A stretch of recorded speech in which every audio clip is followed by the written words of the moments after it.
Boa noite a todos, a graça e a paz do Senhor Jesus, amém? Prazer tê-los aqui para mais uma noite de adoração, de louvor, onde dedicamos a nossa mente e o nosso coração a adorar ao nosso Deus. Enquanto você abre a sua Bíblia em João capítulo de número 21, Vitor vai dar o recado para o pessoal? Deixa eu pegar aqui o microfone para ti.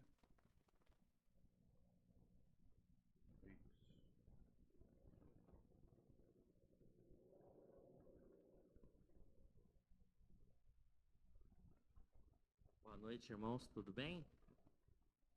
Esse é um chamado para os homens, porém as mulheres vão ficar muito felizes com o que vai ser falado agora. Toda vez que a gente faz o grupo dos homens, que a gente faz alguma coisa, ou uma feijoada, um churrasco, a gente é cobrado. E para as mulheres? E para as mulheres? Então, sexta-feira, o que vai acontecer? Lá no Irmão Jamil, no sítio dele, a gente vai estar fazendo o grupo dos homens aberto para as mulheres. Por quê? Depois vai ter o Jogo do Brasil. Todo mundo ia querer ir embora ou não ia ter tanta adesão, né? Então as mulheres vão gostar. O pastor vai estar levando uma palavra para a gente, voltada para os homens também, para a família. Então hoje, no grupo dos homens, começa uma lista, tá? Dos nomes. Eu preciso dos nomes até quinta-feira, no máximo até 1h da tarde. Por quê? O Flávio vai estar preparando uma feijoada perfeita para o nosso grupo dos homens e para as mulheres. E depois a gente vai ter o Jogo do Brasil, que a gente vai assistir junto, tá? Então, é um grupo dos homens diferente, aberto exclusivamente dessa vez também para as mulheres, para que podamos assistir o jogo juntos, em família, né? Então, o convite está feito. Homens, vamos representar, vamos estar junto, tá? Dê o seu nome, para quem não tem o nome ainda do grupo, coloque o seu nome, me passe o seu nome, seu número, para que a gente possa estar colocando o seu nome também, para que você possa estar acompanhando o que vai estar acontecendo essa semana, ok? O convite é para todos, ok? Maravilha. Eu acho que a gente podia até deixar, Vitor, a coisa mais flexível, não sei, né? Seguinte forma, às vezes a pessoa quer ir na feijoada e tal, mas não quer assistir o jogo lá. Ela pode ir, não é? E voltar e assistir o jogo onde você quiser, não tem problema. Se você quiser ficar lá, amém, glória a Deus por isso, tá bom? Queridos, também no primeiro final de semana de julho, nós vamos ter o hambúrguer do Renato, o Amutou o nome. Hambúrguer do Renato, já falei com ele hoje, né? O Renato vai montar a equipe dele e é pró-missões. Então nós vamos ter a sobremesa missionária no próximo domingo pela manhã e logo depois, no primeiro final de semana de julho, nós vamos ter o hambúrguer missionário também produzido pelo nosso irmão Renato. Eu quero agradecer de coração, porque hoje de manhã vocês estão vendo que nós estamos com um problema aqui na mídia da igreja, né?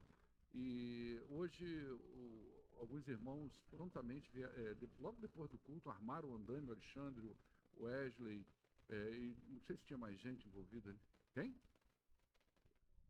Yuri? Yuri que foi fazer o bonde do Tigrão lá, que foi pegar a peça lá no Baronesa, né? Meus irmãos, quero agradecer de coração. Nós não estamos com problema no multimídia. Acho que parece que detectou que o multimídia ele está normal, não é isso. Talvez seja lá nos terminais do PC, no cabeamento, onde provavelmente nós estamos com um problema. Estamos trabalhando para resolver isso, tá? Quero agradecer também a família do Ricardo, a família do Rodrigo, que trabalharam aí para promover um jantar dos namorados incrivelmente confortável, delicioso. A equipe do Flávio e da Isabel foi convidada para estar trazendo o alimento para nós, não é? O Flávio se dividiu em dois, deixou metade da família num evento, esteve para outro evento. Nós louvamos a Deus por esses irmãos. Foi uma noite muito agradável, muito aconchegante, né? Estava frio, mas o lugar era bem quentinho. Teve gente até tirando o casaco lá, de tanto calor que estava fazendo a quentura do povo. Glória a Deus por isso. Queridos, aí no capítulo 21, antes de começar, eu queria dar apenas algumas explicações aqui. Mas vamos ler o texto antes, senão depois eu acabo esquecendo de ler o texto. Nós vamos ler do verso 15 ao 19. Depois de comerem, Jesus perguntou a Simão Pedro: Simão, filho de João, você me ama mais do que estes? Disse ele: Sim, Senhor, tu sabes que eu te amo. Disse então Jesus: Cuida dos meus cordeirinhos. Novamente Jesus disse: Simão, filho de João, você me ama? Ele respondeu: Sim, Senhor, tu sabes que te amo. Disse Jesus: Então pastoreia minhas ovelhas. Pela terceira vez ele disse: Simão, filho de João, você me ama? Pedro então ficou magoado por Jesus ter perguntado pela terceira vez: Você me ama? Ele disse: Senhor, tu sabes de todas as coisas e sabe que te amo. Disse-lhe Jesus: Então cuida das minhas ovelhas. Digo-lhe a verdade. Verso 18, né? Quando você era mais jovem, vestia-se e ia para onde queria, mas quando for velho, estenderá as mãos e outra pessoa vestirá e o levará para onde você não deseja ir. Jesus disse isso para indicar o tipo de morte com a qual Pedro iria glorificar a Deus. Então lhe disse: siga-me. Amém? Vamos orar ao nosso Deus. Pai, muito obrigado por essa noite, por cada pessoa que está aqui hoje. O Senhor trouxe essas pessoas aqui.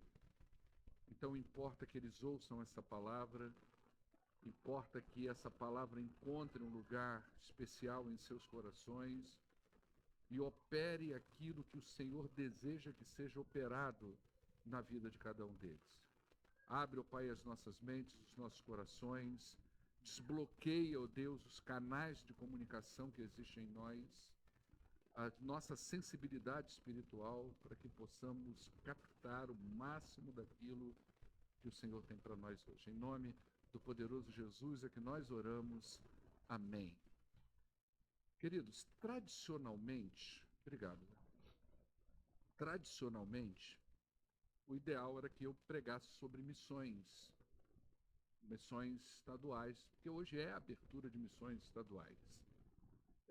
Mas eu decidi não fazer isso porque a gente está numa sequência do Evangelho de João, mais especificamente sobre um tema que é a ressurreição, e se eu não pregasse João hoje, semana que vem é o Ricardo que vai trazer a palavra à noite, e aí se distancia muito. Então eu decidi fechar, e aí quando eu for pregar à noite novamente, eu então prego sobre missões. Também vocês perceberam que eu não li todo o fechamento do capítulo. Por quê? Porque dentro do objetivo que eu planejei inicialmente, já vou alcançar ele aqui hoje. Então a gente não vai entrar em detalhes, por isso que eu falei que não é uma mensagem necessariamente expositiva, tá? Eu até acho que avancei demais até o verso de número 19. Mas a gente vai pegar aqui dentro da sequência que a gente tem visto. Como que a ressurreição teve um impacto na vida dessas pessoas, desde o capítulo 20, do início do capítulo 20. Inicialmente, a minha proposta de pregar era justamente no capítulo 21, mais especificamente nesse texto. É aqui que startou para mim o que a gente vem vendo desde o capítulo 20, né? Mas por razões contextuais, eu comecei lá no capítulo 20, né? E isso foi bom. Por quê? Porque agora, se você tem nos acompanhado nisso aqui, você já está familiarizado com todo o processo de restauração que Jesus está aplicando nos seus discípulos. Isso aqui é um trabalho restaurador. Jesus está trabalhando no coração dos seus discípulos. O texto de hoje, ele vai trabalhar especificamente na vida de Pedro, não é? E a gente precisa entender, e não necessariamente vivermos nos culpando ou até mesmo nos acomodando, que existe um processo entre o ponto em que Jesus nos encontra até o ponto em que Jesus quer nos levar.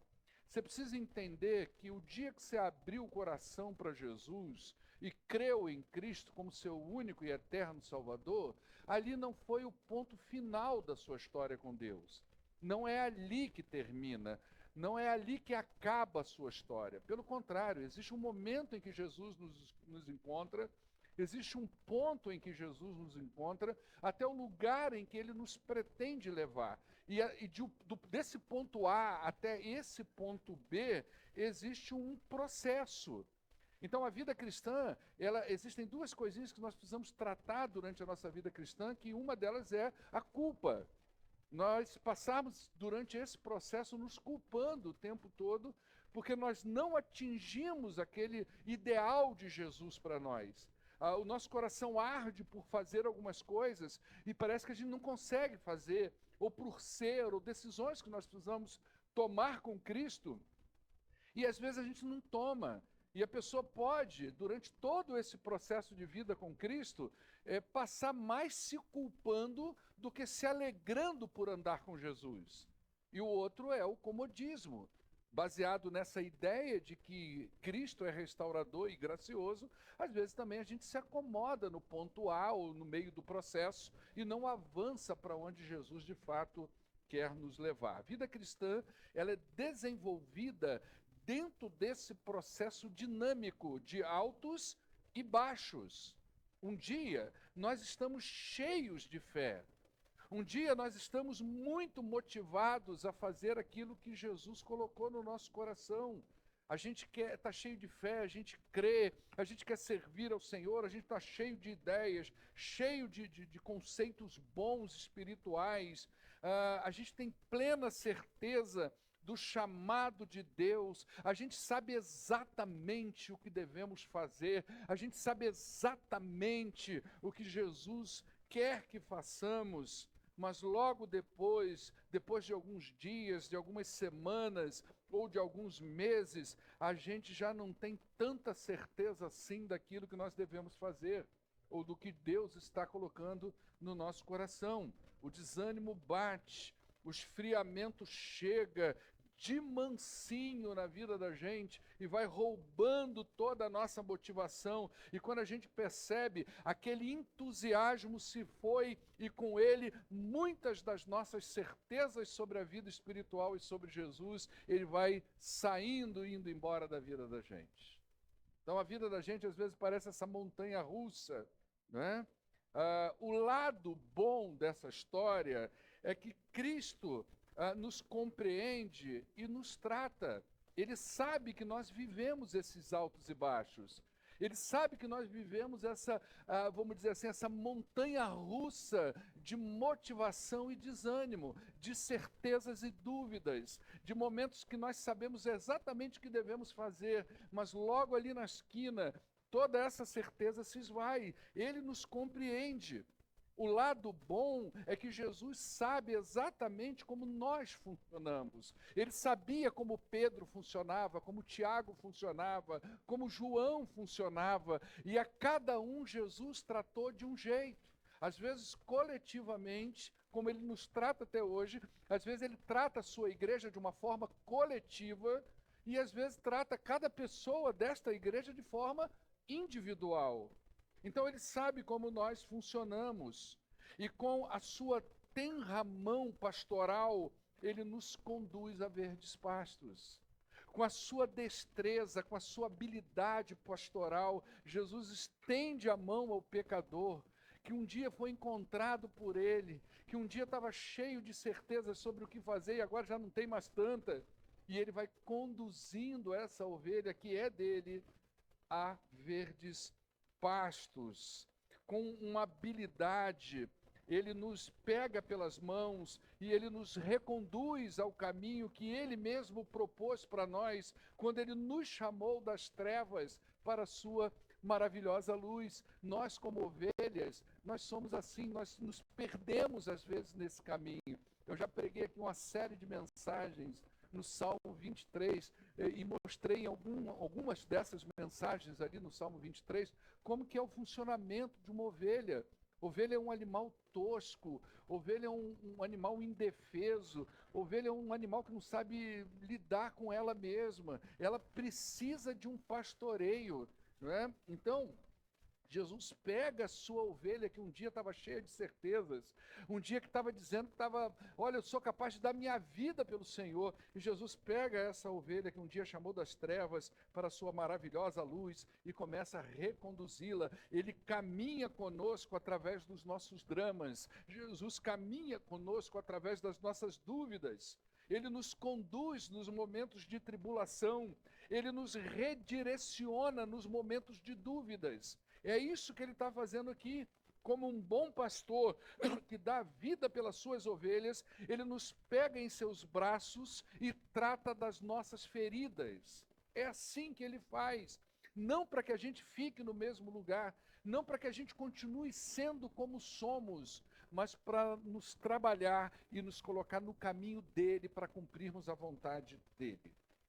Desde que nós abrimos o capítulo 21, o que a gente vê aqui é Jesus restaurando os seus discípulos que estavam vivendo o drama do fracasso. A gente viu isso na semana passada. Aqueles homens não foram pescar porque estavam com o coração cheio de alegria. Aqueles homens não foram pescar porque queriam celebrar e planejar um plano estratégico de como eles fariam a partir dali para cumprir as ordens de Jesus. Não, eles voltaram para a vida antiga.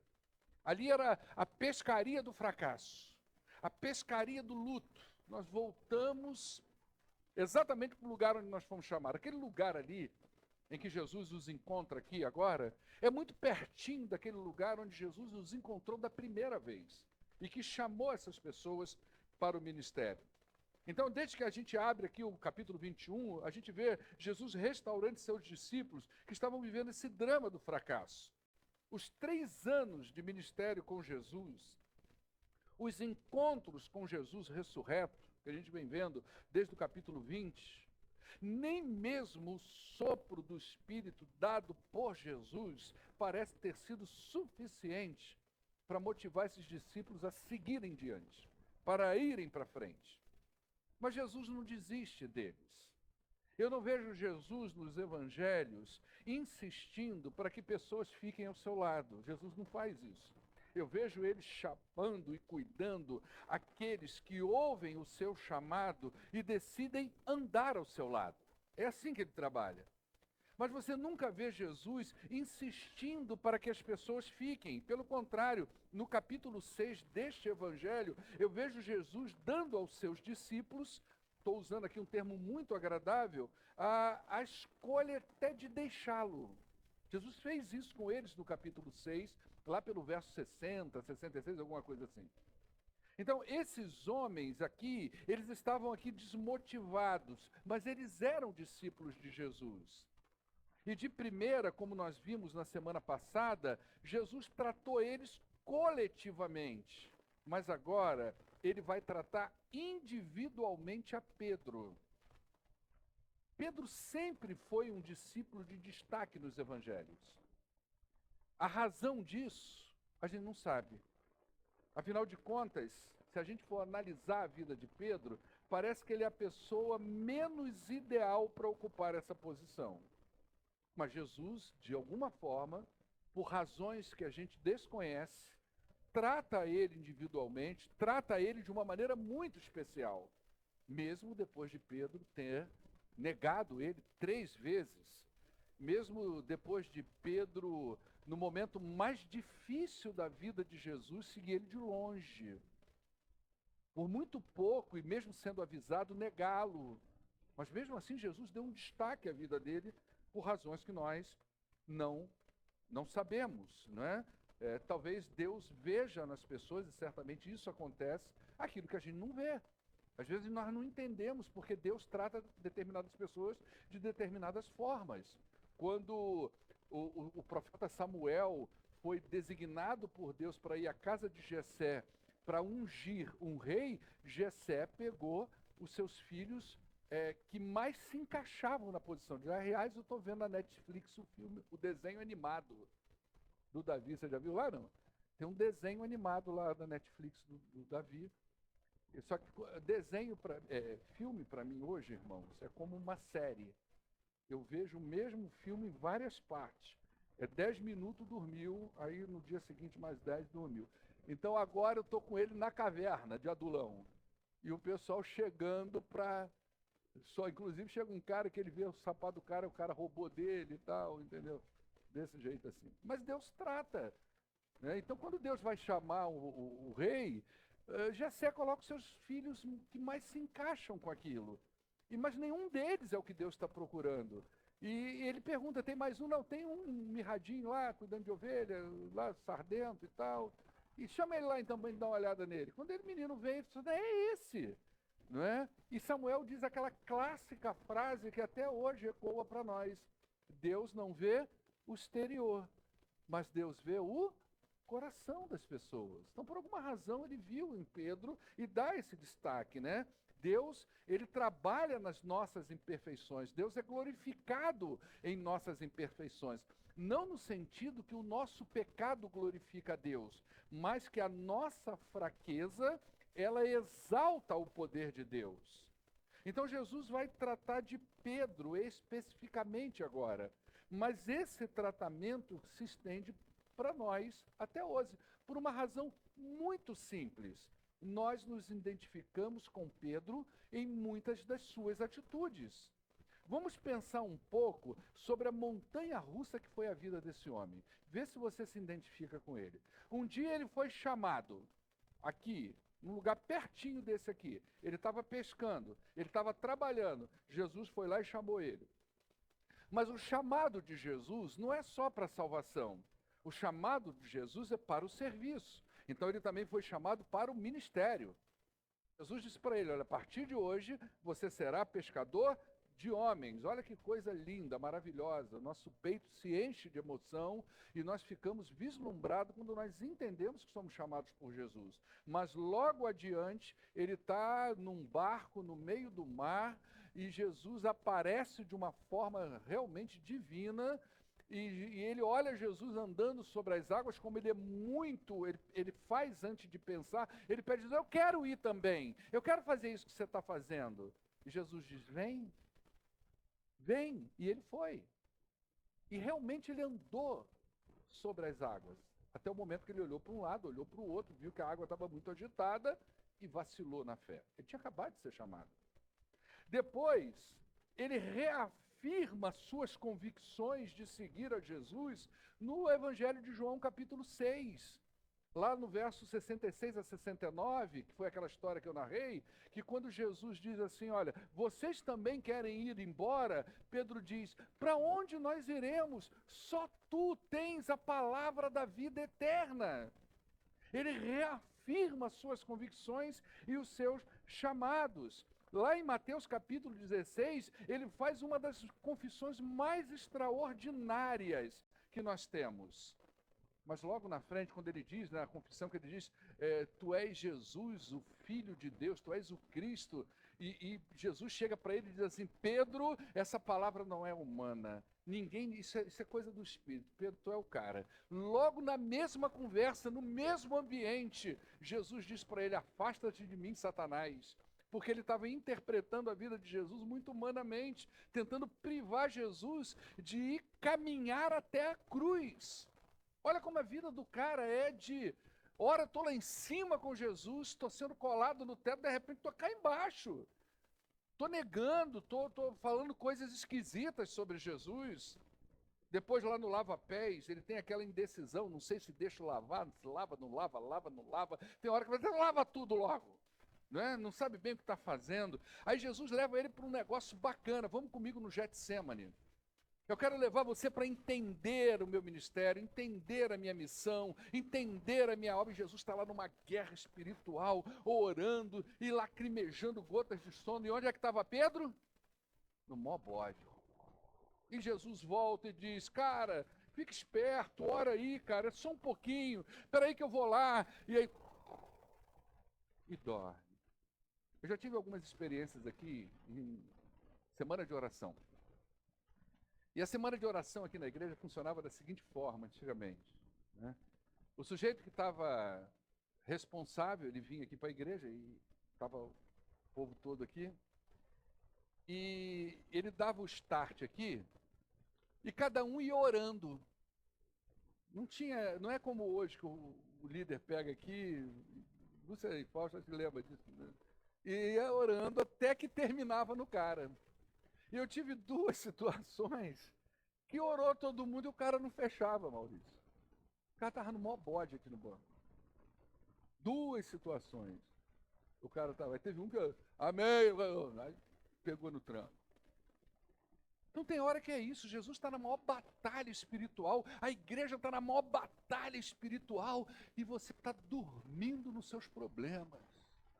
Você está dormindo nas suas questões, nos seus dramas, nos seus traumas. O pau está quebrando no reino espiritual e você está dormindo no seu comodismo. Você está dormindo nas suas ansiedades, no seu desânimo, nas suas indecisões. E Jesus está numa luta sangrenta do ponto de vista humano, uma batalha espiritual. Nós somos assim. Depois, ele começa, não, agora não, peraí. Eu estou com Jesus sim, acordei. E aí o pessoal vem pegar Jesus, e o que ele faz? Pega uma espada e corta a orelha. Tem gente que é assim, está disposto a fazer guerra aí fora. Estou aqui, o pau está quebrando, eu estou aqui. Ele vai lá e corta a orelha do cara. Depois Jesus começa a partir para o sacrifício, e ele começa a seguir Jesus de longe, até o momento que, mesmo avisado, ele nega Jesus 3 vezes. Depois desse balaio de gato todo, o que ele faz? Volta a pescar. Acabou. Não tem mais chance para mim. Eu não sou digno. Eu não tenho chamado nenhum. Eu já me senti assim inúmeras vezes. Quantas vezes eu olhei para o meu trabalho, para o meu ministério como pastor, e dizia assim, a única coisa que eu não sou nesta vida é um homem chamado para ser pastor. E sabe o que me dava força? Jesus redirecionava o meu olhar para minha esposa. Porque ela tem a configuração da esposa do pastor. Eles não botaram ela do meu lado de todo. Então eu devo ter. Entendeu? Essa era a matemática que eu fazia muitas vezes. Então, às vezes, a gente passa tantos altos e baixos que a conclusão que a gente chega é não servimos para nada. E é nesse momento que Jesus nos encontra. Porque você pensa quantas pessoas vivem esse estilo de vida espiritual. E assim como Pedro precisou ser tratado por Jesus, nós também precisamos. Nós também precisamos ser visitados por Jesus. Nós precisamos desse momento em que Jesus nos encontra, voltando para o lugar de origem, desanimados, achando que não há mais chance para nós, que não há mais trabalho para nós, não há mais ministério para nós, não há mais oração que a gente possa fazer, que vai ser feito. Ou seja, o desânimo bateu completamente. E nesse momento, assim como Pedro, nós precisamos também que Jesus bata na porta do nosso coração e nos pegue no seu colo e trate das nossas feridas. E quando Jesus faz isso, a gente vai ver aqui como que o tratamento dele é cirúrgico. Como ele é cirúrgico? Ele vai diretamente na causa. Jesus não passa remédio para dor de cabeça. Ele vai na causa. Qual é o problema? É no fígado? Vamos lá. Qual é o problema? É outra coisa? Nós vamos na causa. E ele vai na causa. Não é sobre o que nós fazemos ou deixamos de fazer. É uma camada mais embaixo. É um ponto mais crítico. A questão é que nós temos dificuldade de alcançar vínculos mais profundos com Jesus. A questão é que nós temos dificuldade de formarmos ligações mais efetivas e mais afetivas com Jesus. Nós somos frequentemente enganados por aquilo que nós pensamos que sentimos sobre Jesus. Esse é o ponto. E é aí que Jesus vai. E eu louvo a Deus porque Ele nos ama com um amor verdadeiro, com um amor puro, com um amor santo. E é em santo amor que Jesus vai tratar Pedro. E ele chega perto de Pedro e diz: Simão, filho de João, você me ama realmente mais do que essas pessoas? E Pedro responde: sim, Senhor, tu sabes que te amo. Disse Jesus: cuida dos meus cordeirinhos. A pergunta de Jesus é muito significativa. É uma pergunta que vai confrontar Pedro com toda a sua história como discípulo de Jesus. Não é uma pergunta superficial. É uma pergunta que vai remontar a história dele, que vai remontar desde o dia em que Jesus olhou para ele e disse, joga para o lado direito a rede, e ele olhou para Jesus e disse assim, bom, já trabalhamos a noite toda, mas sobre o que o senhor está pedindo, eu vou jogar. Não sei nem se vai vir, mas eu vou jogar porque você está pedindo em respeito à sua pessoa, porque seu irmão falou muito bem, o meu irmão, desculpa, ele falou muito bem do senhor, então em respeito ao Senhor, eu vou jogar essa rede. Isso vai remontar a história dele. Memórias e sentimentos estão sendo trazidos para o primeiro plano dessa conversa. É aquela conversa que Pedro deve ter parado, deve ter talvez mexeu um pouquinho, talvez ameaçou lacrimejar, vai fazer isso talvez no final, mas está começando a entrar na história de Pedro. Esse diálogo não vai revelar Pedro para Jesus, mas vai revelar Pedro para ele mesmo. Esse diálogo, essa pergunta diagnóstica que Jesus vai fazer, não é para revelar Pedro para ele. Muitas vezes nós, humanos, fazemos isso. A gente faz perguntas diagnósticas para que a pessoa se revele para nós. Mas aqui o ponto não é esse. Jesus já conhece Pedro. Ele sabe quem Pedro é, sabe o que Pedro é capaz de fazer, mas a pergunta é para o próprio Pedro. Então ele vai dizer, Simão, olha que coisa.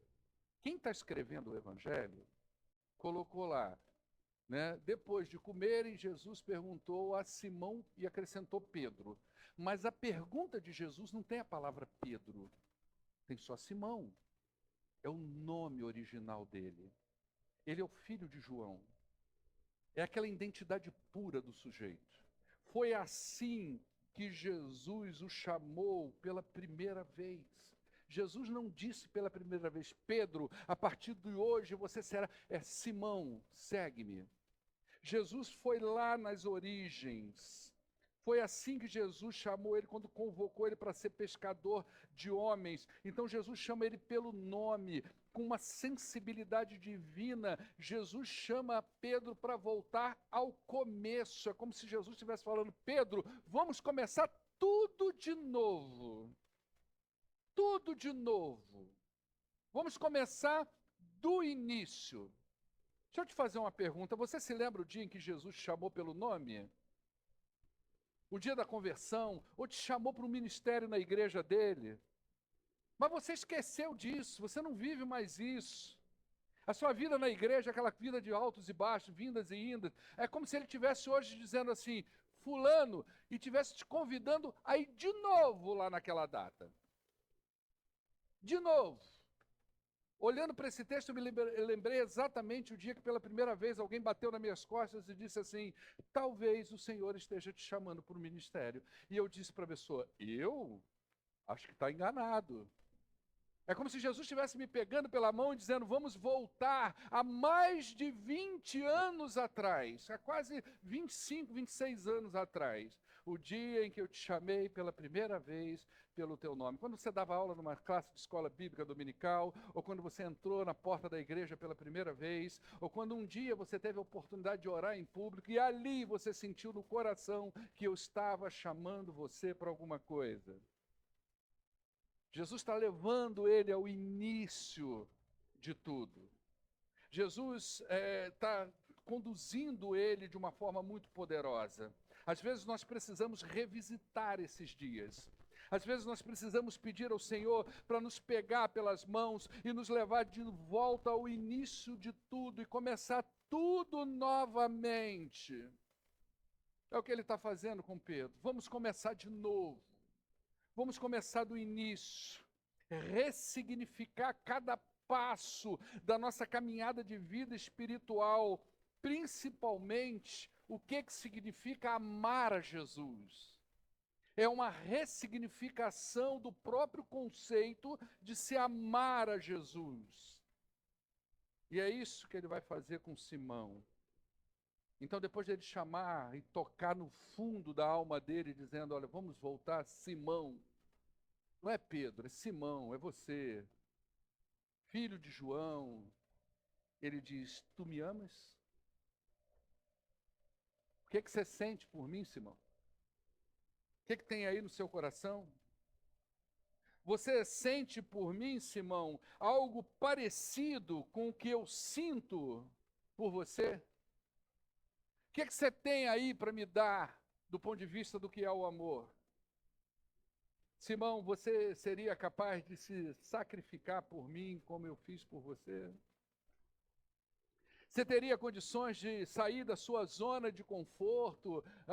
Você seria capaz de abrir mão de alguma coisa relativa à sua vida, aos seus planos, aos seus negócios, ou seja lá o que for que prende você? Você seria capaz de um pequeno movimento para me servir, Simão? Como que é essa relação de amor? Então, Simão, tu me amas. Tu me amas.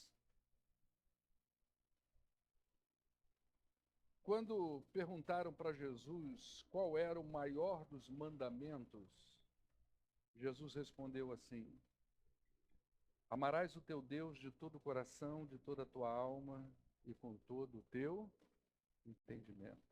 Quando perguntaram para Jesus, e ele deu essa resposta, adivinha quem estava perto dele? Pedro. E agora ele olha nos olhos de Pedro e diz: tu me amas? Tu me amas como eu sou? Você alcança isso assim? É assim que tu me amas, Simão, filho de João? É assim que tu me amas? Como quem eu sou? O glorificado, o eterno, o Filho de Deus, aquele que veio para te salvar, te redimir, te justificar, aquele que um dia voltará com todo o exército celestial para que você, igreja de Cristo, venha morar com Ele eternamente, governe com Ele, desfrute da sua presença eternamente. É como se Jesus estivesse perguntando isso para ele. Mas Jesus vai mais, ele não fica só por aqui, ele avança para mais um nível. E olha que enrascada. Que enrascada. Imagina se Jesus estivesse aqui e dissesse para mim aqui, ou para qualquer outra pessoa, talvez um de vocês que estivesse aqui, não importa, mas bom, porque eu estou aqui, né? Paulo, tu me amas? Aí isso aqui vem tudo na minha cabeça. Aí depois ele pergunta assim: você me ama mais do que essas pessoas que estão aqui me amam? Entendeu isso? Foi isso que Jesus perguntou a Pedro. Você me ama, Pedro, mais do que os outros me amam? Como é que é o nível dessa relação de amor comigo? O objetivo agora de Jesus, ao entrar nessa segunda pergunta, era visitar algumas das falas impossíveis de Pedro, como que a que ele teve lá em João capítulo 13, no momento da ceia, não é? Que tem aquele papo de quem vai trair, quem não vai, não é? E Jesus fala assim: um de vocês vão me trair. Aí todo mundo, sou eu, não é eu. Será que sou eu? Quer dizer, eu posso fazer. Será que sou eu? Não, é aquele que vai molhar o pão no prato e tal. O cara saiu, pronto. E aí Pedro fala assim: eu estou pronto para morrer pelo Senhor. Ninguém falou isso. E para, talvez na presença dos outros, Jesus disse: você me ama mais do que eles? Imagina que a mente de Pedro vai lá. Um dia eu falei que eu estava pronto para morrer pelo cara. Logo depois eu nego ele. Quer dizer, não estou pronto coisa nenhuma. Agora ele me faz uma pergunta dessa, porque eu sempre disse que eu amo a ele, que eu estou com ele, mesmo que esses aqui abandonem. Jesus, ninguém da igreja será capaz de fazer, mas eu sempre estarei presente. É isso que ele está dizendo. Então tu me ama mais do que os outros? É assim? Presta atenção. Será que Pedro estava sendo falso aqui? Você não precisa responder, mas pensa aí. Quando Jesus disse, eu estou disposto a morrer pelo Senhor, será que ele estava sendo falso? Será que ele acreditava no que ele estava falando? Eu acredito que sim.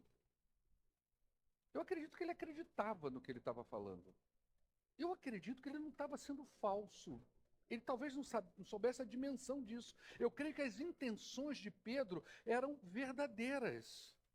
Mas olha só, nem sempre aquilo que nós professamos por Jesus acompanha as nossas ações. E Jesus sabe disso. Nem sempre as coisas que você diz sobre Jesus você vai fazer, meu querido. Nem sempre as promessas que você faz a Jesus você vai cumprir. Sabe por quê? Lembra daquilo que a gente falou na semana passada? Você é gente. E gente é assim. Muitas vezes nós falamos coisas para Jesus, prometemos coisas para Jesus, assumimos compromisso com Jesus, dos quais nós não damos conta. O nosso coração quer, mas as nossas mãos não conseguem realizar. Nós somos cheios de boas intenções, mas existem interesses maiores do que as nossas boas intenções. A gente é cheio de boa intenção, mas existem coisas que, em determinados momentos, para nós, é mais do que as nossas boas intenções. E esse ciclo, ele só pode ser redefinido quando nós tomamos decisões que independem das nossas vontades pessoais. Seguir a Jesus ou amar a Jesus não pode ser por sentimentos ou motivação. Deve ser por decisão. Understand? Tem pouco que eu não falo essa, né? Zoaram o meu understand na internet, eu dei uma travada, né? Não é? Olha só. Não é pela... Sabe por que a motivação tira você? Eu agora, 2 semanas atrás, voltei para a academia. Sabe qual é a manhã que eu acordo mais motivado? Sabe, Mateus? Sabe? Não chegou esse dia ainda. Todo dia que eu penso que eu vou para a academia, eu tento me convencer a todo custo a não ir. Ai, tá com uma dor aqui na canela, sei, acho que o frio está muito grande, não vai dar certo, não vai adiantar nada. Um monte de pensamento sabotador invade a minha cabeça, tentando me convencer que eu não devo sair da minha casa para fazer aquilo que eu preciso fazer por uma questão de saúde, porque os exames vieram daquele jeito, né? Então, a gente tem que...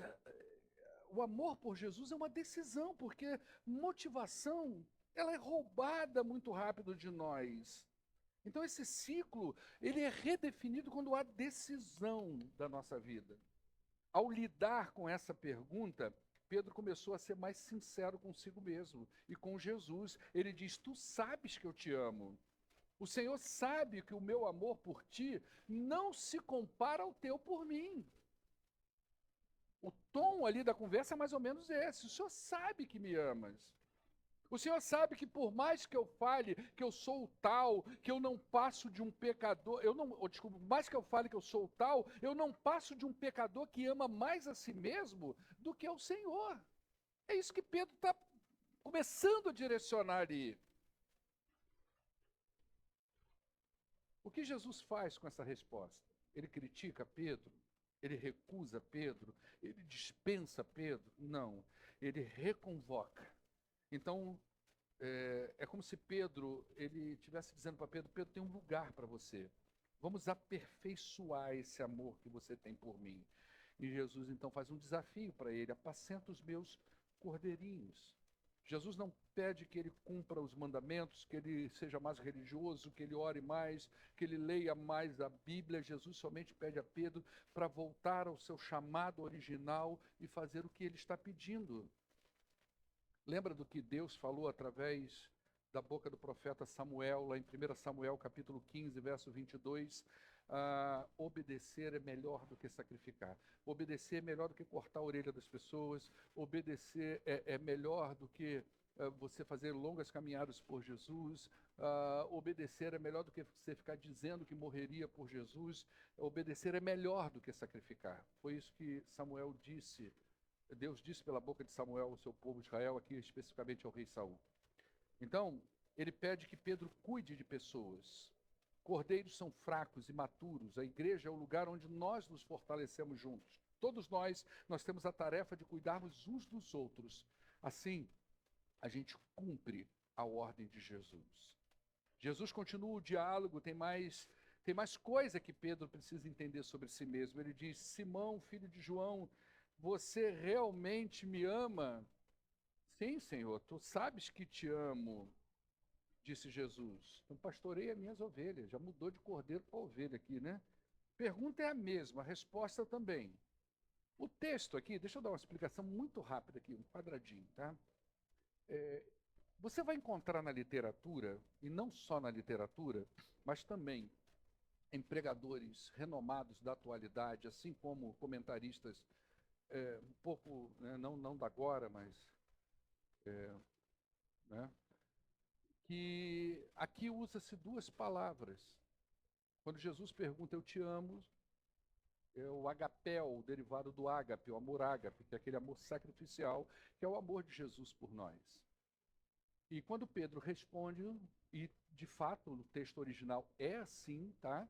Quando Pedro responde, ele usa uma outra derivação de amor, que é o filéu, que é o amor mais social e tal, aquela coisa toda. Como se Jesus estivesse me perguntando para Pedro, Pedro, tu me ama com esse amor que eu tenho por você? E Pedro dissesse para ele, Jesus, eu gosto de ti. Sabe essa diferença? Né? Uma coisa é como o casal de namorado que está iniciando o namoro e um está dizendo, eu te amo, e o outro está dizendo assim, então, eu gosto de você. Já teve essa dolorosa resposta, irmão? Eu te amo, e o outro está dizendo, eu gosto de você. Né? Então, a gente não vai excluir isso. Embora alguns comentadores modernos que eu respeito demais, como Carson, como o nosso brasileiro Luiz Saião, que é um cara que eu admiro muito, entende que não é assim, que o termo é intercambiável. João usa o amor para as duas coisas, então o termo não é para fazer essa divisão. Então a gente vai, né, misturar isso aí. Talvez a gente fique com a primeira explicação, que vai dar mais emoção ao negócio aqui, e tem grandes nomes que apoiam isso. Tá? Então veja bem. Então ele vai perguntar, Pedro, a ideia aqui é que esse Pedro está alcançando um nível de amor, mas Jesus não descarta, não critica, ele reafirma a convocação. Ele vai dizer, pastoreia minhas ovelhas. O animal mudou. Né? Antes eram filhos imaturos e fracos, pequenos, mas no rebanho de Jesus não tem só novos convertidos, tem gente adulta na fé, que são ovelhas e precisam de cuidados, porque ovelhas são toscas. Elas precisam de ser conduzidas ao alimento correto. Elas são indefesas, elas precisam de proteção e de cuidado. Então, essa fala de Jesus é uma ordem ao discipulado. Todos nós crentes, mais maduros principalmente, e conhecedores da palavra, nós somos convocados a alimentar as ovelhas de Jesus. E em muitos casos é no cumprimento dessa missão que nós encontramos a cura para os nossos traumas e a satisfação de uma vida plena, é servindo a Cristo. E aí, mais adiante, né, já por fim, na terceira vez, ele pergunta, pela terceira vez ele olhou e disse, Simão, filho de João, você me ama? Pedro ficou agora magoado de ter perguntado pela terceira vez, você me ama? E ele disse, Senhor, tu sabes todas as coisas e sabes que te amo, disse-lhe Jesus. Então cuida das minhas ovelhas. Alguns comentaristas colocam aqui, queridas ovelhinhas. Né? Nessa terceira pergunta aparecem alguns elementos a mais, principalmente se a gente seguir a ideia da diferenciação de termos, que aí fica mais empolgante o negócio. Né?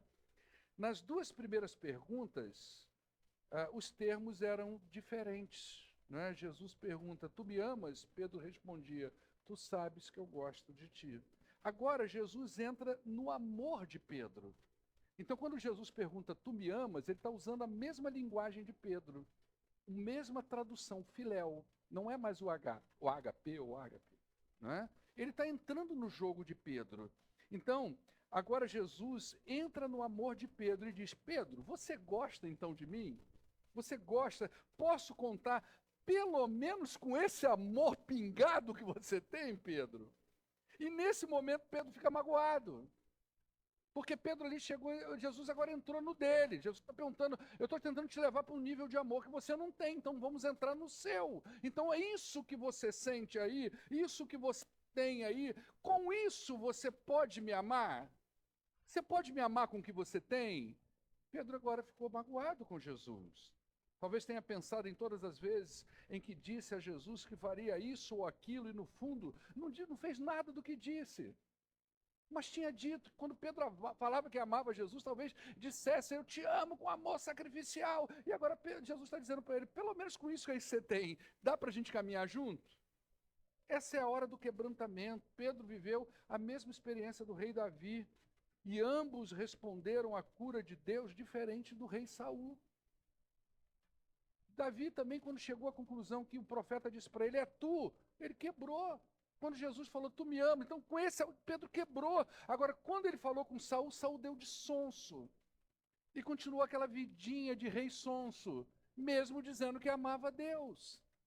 Então o quebrantamento começa a chegar na vida de Pedro. A cura de Deus acontece quando nós reconhecemos, não de palavras, mas no coração, que muito do nosso relacionamento com Jesus, irmão, irmã, não me leve a mal, não passa de uma falácia. É aí que começa o quebrantamento. É quando a gente começa a reconhecer que tudo que a gente fala para Jesus, vive para Jesus e adora Jesus, muitas vezes está no campo da falácia. E Pedro está começando a cair a ficha. A cura vem quando nós reconhecemos que nós somos impostores espirituais. É aí que Jesus começa a tratar da gente e curar a vida da gente. A cura vem no reconhecimento, irmão, e não na justificativa. Entenda isso. A cura de Jesus vem sobre a sua vida, não é quando você fica se justificando, justificando e justificando, mas é quando você reconhece. É ali naquele ponto que Jesus entra e trabalha.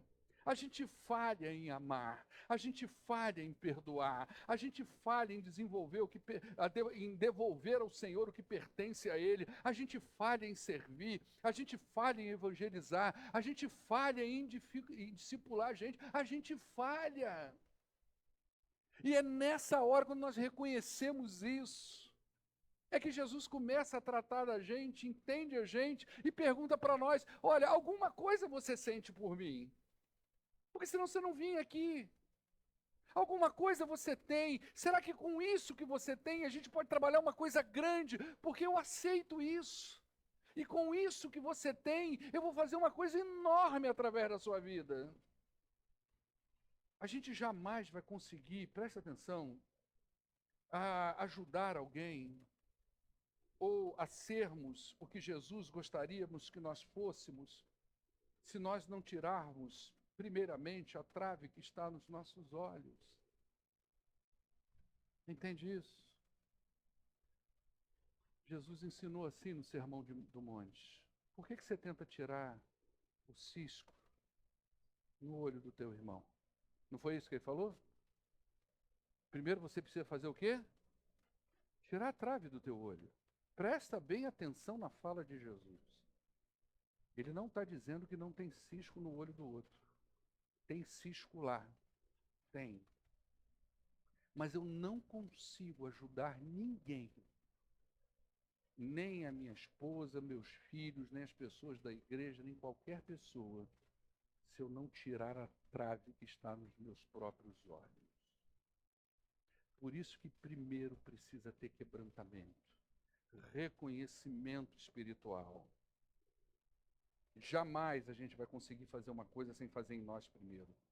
E é a partir daí que Pedro, triturado, revelado, contrito, diz para Jesus, então Jesus, tu sabe de tudo, o Senhor sabe que hoje eu não tenho mais nada do que isso aí que eu tenho para te dar.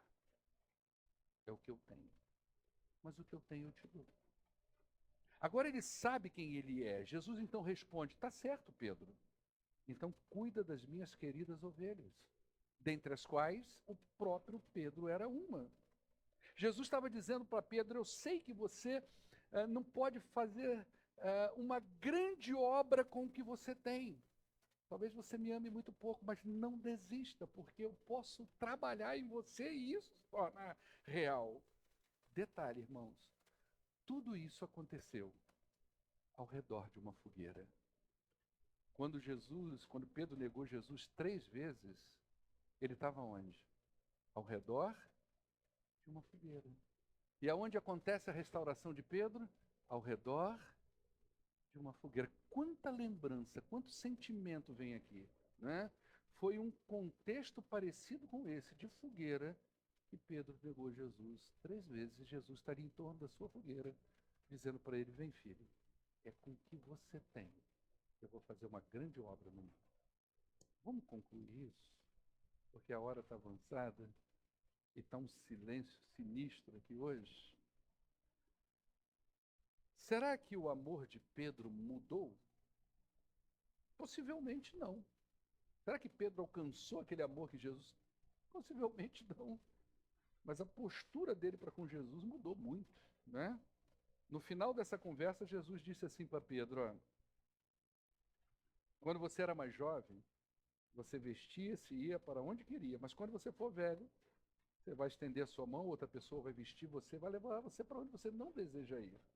No verso 19, o autor sagrado disse, Jesus disse isso para indicar o tipo de morte com a qual Pedro iria glorificar a Deus. Então disse para Pedro, me segue. A gente podia continuar aqui, podia ir falar sobre comparação, né? Porque Pedro vai e olha para trás e diz assim, e aquele cara lá? O que vai ser com ele? Ele falou, o que importa se eu não quero que ele morre agora? Quer dizer, não se compara com ele, não. O negócio é contigo, estou trabalhando com você. Como é que Pedro morreu segundo a tradição, gente? Crucificado de cabeça para baixo. Porque segundo a tradição, diz que ele não se sentiu honrado em morrer como Jesus morreu. Então ele pediu, faz de cabeça para baixo. Um cara que foi restaurado aqui. Será que ali ele amava Jesus? Não, não é sobre isso, porque o nosso amor é pecador. Não espera esse amor, porque você é pecador. Mas a gente pode deixar Deus trabalhar e ressignificar muita coisa na vida da gente, a ponto de nossas respostas para Ele não serem mais baseadas em sentimentos, porque o sentimento está contaminado, mas em decisões sobre Jesus, sobre aquilo que nós fazemos para Jesus. Sabe o que eu aprendo com tudo isso? Que a falha é própria da natureza humana. Isso não ofende a Jesus. O perigo está em a gente permanecer nessa falha.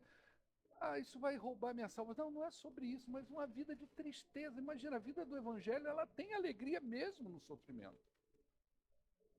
Imagina você passar uma vida inteira no Evangelho de culpa. Jesus não quer isso para nós. Então a gente pode ser ressignificado. O erro está em permanecer. Nossos limites não são justificativa para a realização da missão que Deus confia em nós. Deus chama a gente para a salvação, sim, mas o que dá sentido à vida é aquilo que a gente faz para Jesus. Jesus é o bom pastor que conduz os seus para uma grande restauração. Quando Pedro viveu essa experiência, ele certamente pensou em todos os momentos em que ele falhou com Jesus. E foi nesse lugar de falhas que Jesus pegou ele pelas mãos e tratou. Observe o que Jesus disse sobre a igreja de Éfeso, lá em Apocalipse 2, capítulo 4. Contra você, porém, eu tenho isto. Você abandonou o seu primeiro amor. A igreja de Éfeso era uma igreja que, dentre as cartas do Novo Testamento, aquelas 13 cartas lá do apóstolo Paulo, ela é uma das poucas cartas, ou se não a única, que a gente não encontra situação, problema nela. Não tinham que se queixar da igreja. Era uma igreja que fazia e acontecia. Mas Jesus, ao falar sobre a igreja, diz, você deixou o seu primeiro amor. Lembra de onde você caiu, se arrepende e pratique as obras que você praticava lá no início. Olha que coisa. Consegue ver onde foi que você falhou? Consegue ver onde necessita da restauração? Porque hoje Jesus, ele estende a sua mão amorosa para você, para te pegar pelas mãos, para tratar da sua vida, do seu coração e colocar você exatamente onde ele planejou lá no início. Nem que para isso ele tenha que te chamar pelo nome e te levar de volta lá no primeiro amor. Lá no dia em que ele te chamou pelo nome, não pelo apelido. Ele ainda disse o nome do teu pai. Para quê? Para que tu tenha certeza de que foi ele que estava falando com você. Baixe sua cabeça. Nós vamos orar.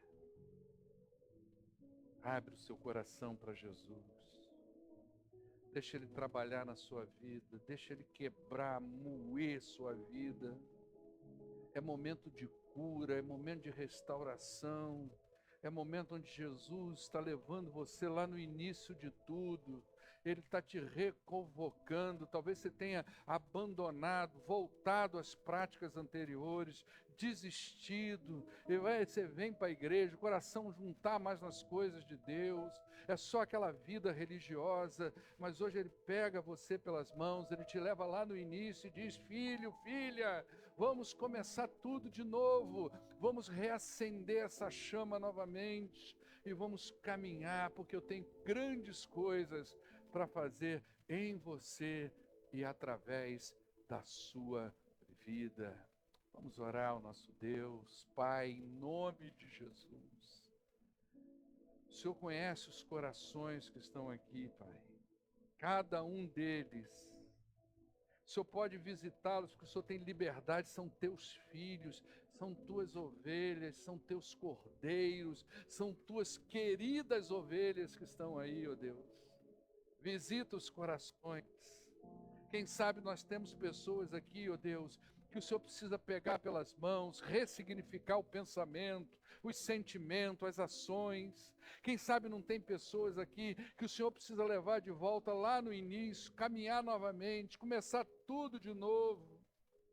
Eu sei, Pai, através da Tua palavra, que o Senhor não desiste das Tuas ovelhas. Eu quero pedir mais uma verdade no coração e na vida do Teu povo.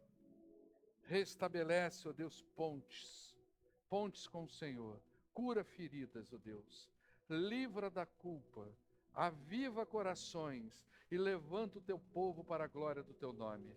É o que eu peço ao Senhor nesta noite, em nome do poderoso Jesus Cristo. Amém. Vamos ficar de pé, vamos louvar e adorar o